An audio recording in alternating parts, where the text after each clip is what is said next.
নমস্কার বন্ধু, queen Bengali kitchen থেকে বলছি। চা বসিয়ে চটজলদি একটা বিস্কুট বানিয়ে নিতে পারবেন। সেই বিস্কুটের রেসিপিটা আপনাদের সঙ্গে শেয়ার করি বন্ধু। আমি প্রথমে 1 কাপ ঘি নিয়েছি।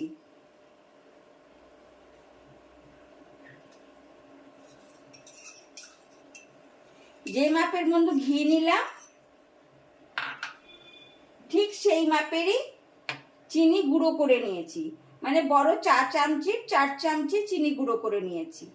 এই চিনি আর ঘিটা ভালো করে আমি গ্রেট করে নেব। খুব সুন্দর করে আমি এটা মিক্সড করে নিচ্ছি।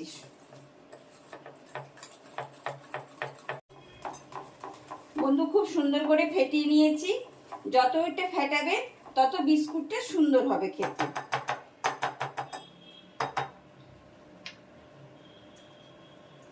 একটা ছাঁকনি দিয়ে নিলাম। বড় 1 কাপ ময়দা নিলাম। 2 চামচি সুজি দিলাম। 1 চামচি গুঁড়ো দুধ দিলাম।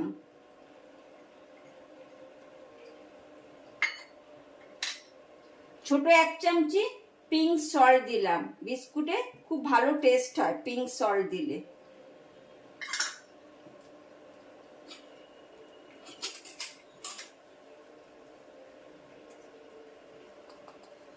ছোট 1 চামচি বেকিং পাউডার দিলাম। এটা আমি ভালো করে চেলে নেব।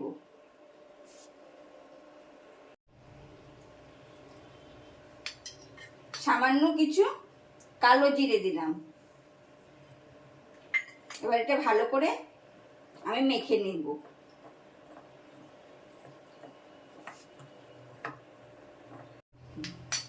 বন্ধু মেখে নিয়েছি। খুব নরম করে মাখবেন না। এবার আমি একটা কড়াই বসিয়েছি। আর বন্ধু আমার পুরনো ভিডিওতে দেখবেন আমি ছোলা ভেজেছিলাম, ছোলা ভেজে ছাতু করেছিলাম। সেই নুনটা আমি রেখে দিয়েছি, অনেক আগে করেছিলাম, দেখে নেবেন বড় ভিডিওতে। নুনটা কড়াইতে দিয়ে দিলাম। দিয়ে ভালো করে নুনটা ভালো করে বিছিয়ে দিলাম।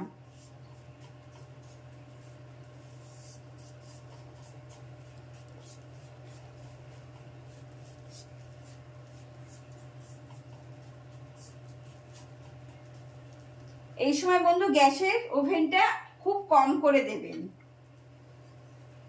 আমি একটা ঝিক বসিয়ে দিলাম, চাপা ঢাকা দিয়ে দিলাম।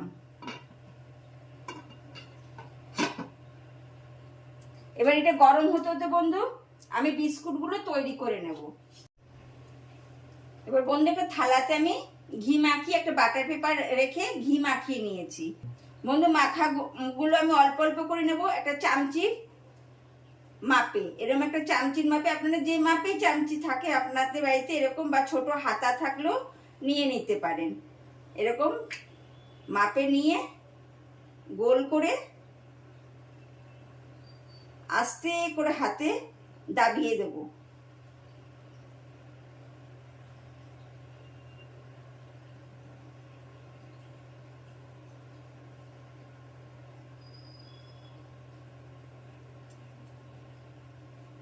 উপর থেকে একটা কাজু বাদাম দিয়ে দেব।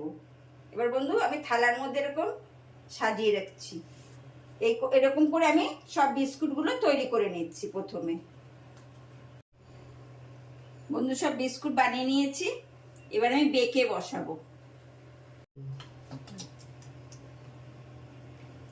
কড়াইয়ের ঢাকাটা তুলে নিলাম, নিয়ে আস্তে করে বেকে দিয়ে দিলাম। 10 থেকে 12 মিনিট পরে ফিরে আসছি। বন্ধু বেক হয়ে গেছে। ঢাকনা তুলে নেব, গ্যাস অফ করে দেব। ঠান্ডা হলে সার্ভ করব।